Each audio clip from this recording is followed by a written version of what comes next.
성도 여러분 안녕하세요. 12월 22일 목요일 새벽 말씀의 시간입니다. 오늘은 요한계시록 13장의 말씀으로 함께 은혜를 나누도록 하겠습니다.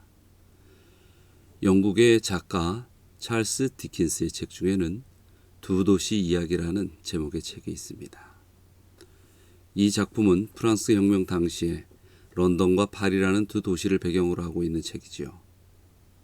두 도시는 서로 멀리 떨어져 있지만 두 도시를 연결하며 벌어지는 파란만장한 스토리와 긴박한 두 도시의 정경 묘사가 탁월하여 세계적으로 널리 애독되는 그러한 책입니다. 오늘 성경 본문의 말씀 요한계시록 13장에는 두 짐승의 이야기가 나오고 있습니다. 두 짐승이 서로 모습과 성격이 다르지만 그들은 한 목적을 위하여 일하며 이 두 짐승들을 통하여 세계사의 파란만장한 일들이 벌어지게 되는 것이죠. 하나님의 남은 백성들인 우리들은 이럴 때에 어떠한 모습으로 신앙하며 준비해야 할까요? 오늘 말씀들을 통하여 우리가 어떻게 살아가야 하는지에 대한 교훈을 얻을 수 있길 바랍니다. 먼저 사탄의 미혹에는 예외가 있을 수 없습니다. 요한계시록 13장 16절입니다. 그가 모든 자, 곧 작은 자나 큰 자나 부자나 가난한 자나 자유인이나 종들에게 그 오른손이나 이마에 표를 받게 하고, 요한계시록에 나오는 바다 짐승과 땅의 짐승은 사단으로부터 권세를 물려받아 믿는 자들을 박해하고 미혹합니다. 두 짐승은 악한 세력의 양면성을 보여줍니다. 한 면은 개인 또는 국가나 집단 등 힘있는 세력으로부터 믿는 자들을 박해하고 환난을 줍니다. 다른 면은 믿는 자들을 미혹하여 쓰러뜨리고 눈에 보이는 권세에게 충성하고 경배하게 만듭니다. 본문은 이 짐승들이 모든 자에게 표를 주려고 한다고 하였습니다. 이는 유혹이 누구에게나 올 수 있다는 사실을 알려주는 것이죠. 마귀의 유혹에 예외가 되는 사람은 없습니다. 마귀는 모든 사람을 공격의 대상으로 삼습니다. 교회의 지도자, 봉사자라 할지라도 얼마든지 당할 수 있습니다. 또한 어떠한 환경에서도 마귀는 공격을 하게 됩니다. 그러므로 믿는다는 이유로 절대로 방심해서는 안 되는 것입니다. 베드로전서 5장 8절의 말씀을 보시죠.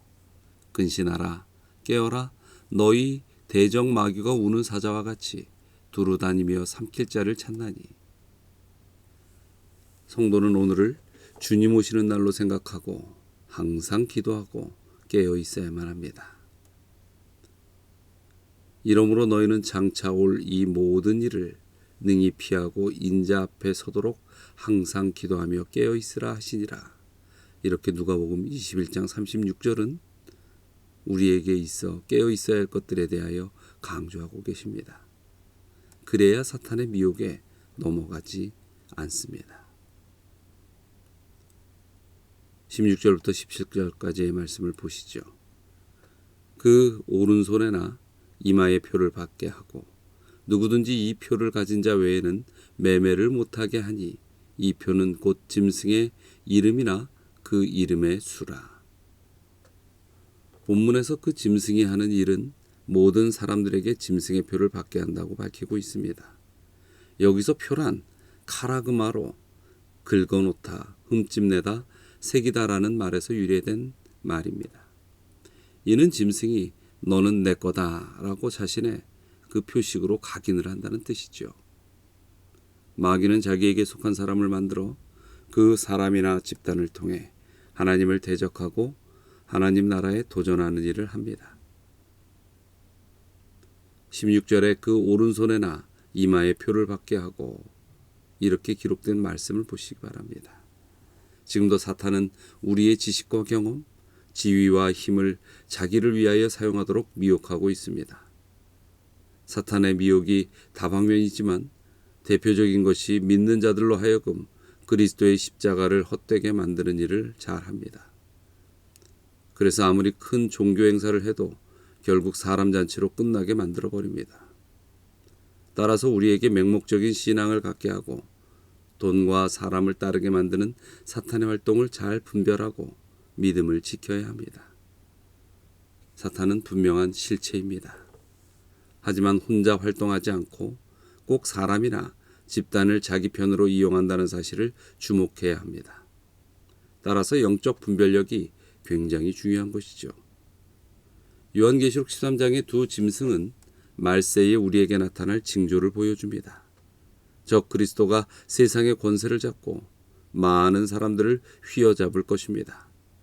하나님을 믿노라고 고백한 많은 신자들도 거짓 선지자들에 의해 미혹되고 넘어지게 될 것입니다. 참으로 두렵고 떨립니다.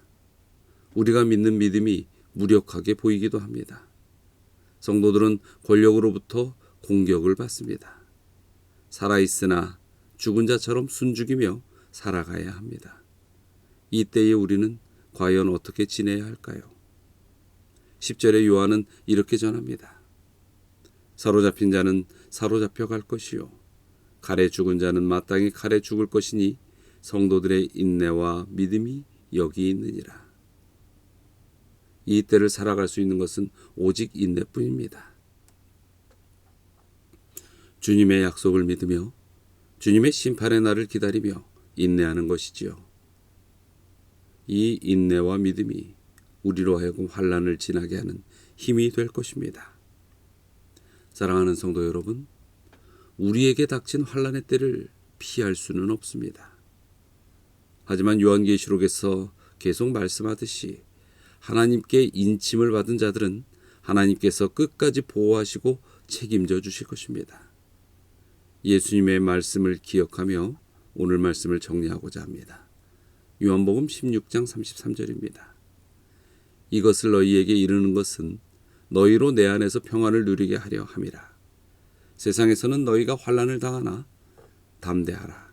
내가 세상을 이기었노라. 우리는 환난을 분명코 당할 것입니다.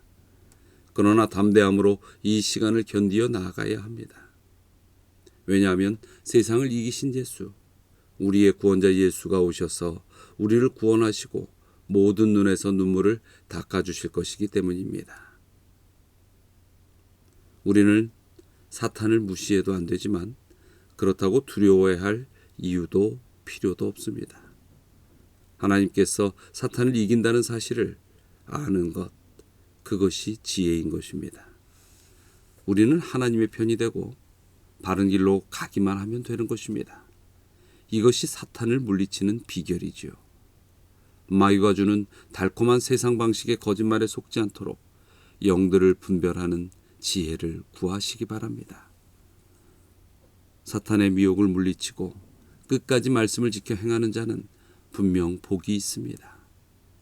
오늘 하루도 이러한 믿음과 인내로 승리하는 우리 모든 성도님들이 되시기를 주의 이름으로 간절히 기도드리며 오늘 말씀을 마치도록 하겠습니다.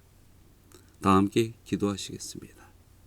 사랑과 은혜가 많으신 하나님, 이 땅의 역사가 분명 선악의 대쟁투의 마지막을 향하여 달려가고 있다는 것을 저희로 하여금 깨닫고 또 준비할 수 있는 삶을 살아가도록 인도하여 주시옵소서.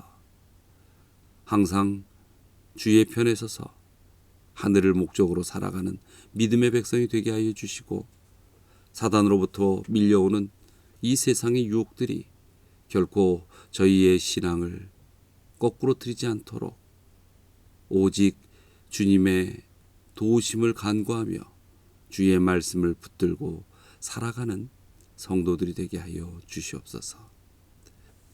항상 주님을 의지하고 주 안에서 승리하는 모든 성도들이 될 수 있도록 주께서 항상 지켜주시옵기를 또한 간절히 구하오며 예수 그리스도의 이름으로 기도드리옵나이다.